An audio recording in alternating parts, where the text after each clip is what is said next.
जब हमारी शफाअत नहीं मिलेगी खुदा के पास जाकर भी ठुकरा दिया जाए। हुजूर की नकल करो तो दीन मुकम्मल होता है, हुजूर की आल की नकल करो तो ईमान मुकम्मल होता है। इमाम तबरानी सैयदना इमाम हसन मुश्तबा अलैहिस्सलाम से रिवायत करते हैं, आक़ा सलाम ने फरमाया इल्ज़मू मुवद्दतना अहलल बैत, फरमाते हैं कि आक़ा अलैहिस्सलाम ने फरमाया कि हम अहले बैत की मोहब्बत को मजबूती से थाम लो।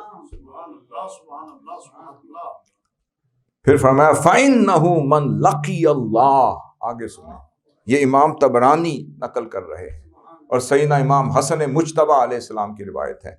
फरमाया फ़इन्नहु मन लक़ी अल्लाह, जो शख्स भी इस हाल में अल्लाह से मिला, मुलाकात के लिए पहुंचा, वह हुआ यवद्दुना, और हमसे मोहब्बत करता होगा, खुदा से मिला इस हाल में कि उसके दिल में हुजूर और हुजूर की आले पाक की मोहब्बत होगी, तो दखलल जन्ना बिशफाअतिना, तो अल्लाह ताला जन्नत में दाखिल करेगा हमारी शफाअत से। वल्लज़ी नफ्सी बियदिही, जिसके कब्जा कुदरत में मेरी जान है, ला यनफ़उ अब्दन अमलुहु इल्ला बिमारिफती हक़्क़िना, फरमाया किसी शख्स का अमल उस वक्त तक उसके काम नहीं आएगा जब तक हमारी मारिफत की हकीकत तक नहीं पहुंच सकता। जब तक हकीकत अहले बैत की मारिफत मुकम्मल नहीं होगी उस वक्त तक हमारी शफाअत नहीं मिलेगी। जब हमारी शफाअत नहीं मिलेगी खुदा के पास जाकर भी ठुकरा दिया जाए। सैयदना इमाम हसन मुज्तबा अलैहिस्सलाम रिवायत करते हैं अलैहिस्सलाम कि आक़ा सलाम ने फरमाया लिकुल्लि शैइन असासुन।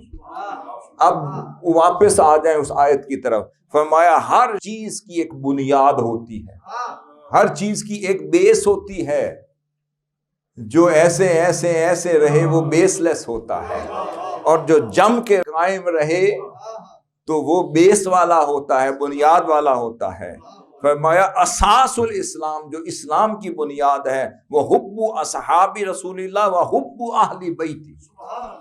इस्लाम की जो असास है वो हुजूर के असहाब और हुजूर के अहले बैत अतार की मोहब्बत है। हाज़िर मोहतरम, फिर आक़ा सलाम फरमाते हैं कि इधर आओ, तो मैं तुम्हें अपने क़राबतदारों की मोहब्बत के बारे में बताता हूँ। अब यहाँ कुरान मजीद की दूसरी आयत ला रहा हूँ।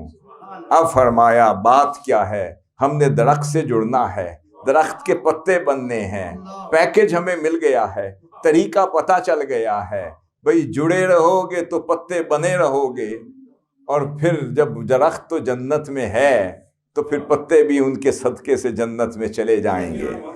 अब फरमाओ औज़ु बिल्लाहि मिनश शैतानिर रजीम, कुल ला अस्अलुकुम अलैहि अजरन इल्लल मवद्दत फिल कुर्ब। अब सुने, अलैहि से मुराद क्या है? दीन की खिदमत।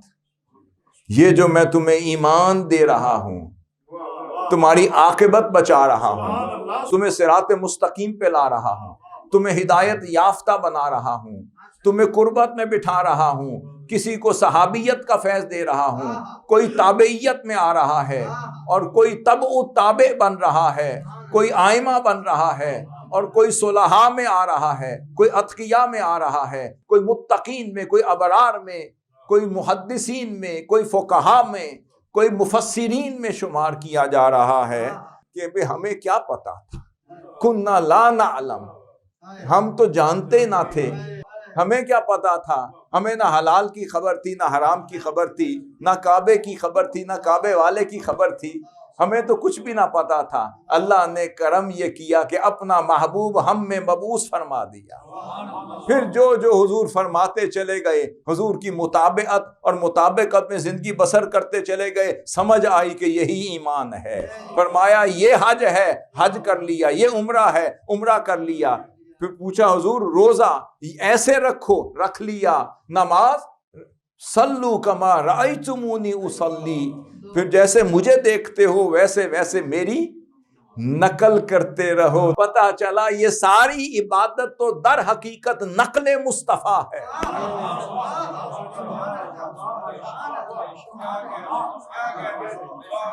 ये सारी इबादत तो दरअसल आप उसको सुन्नत कहें, उसको मुताबिअत कहें, उसको इताअत कहें, उसे फर्माबरदारी कहें, दर हकीकत आसान लहजे में सुनना चाहते हैं। हुजूर की नकल करो तो दीन मुकम्मल होता है।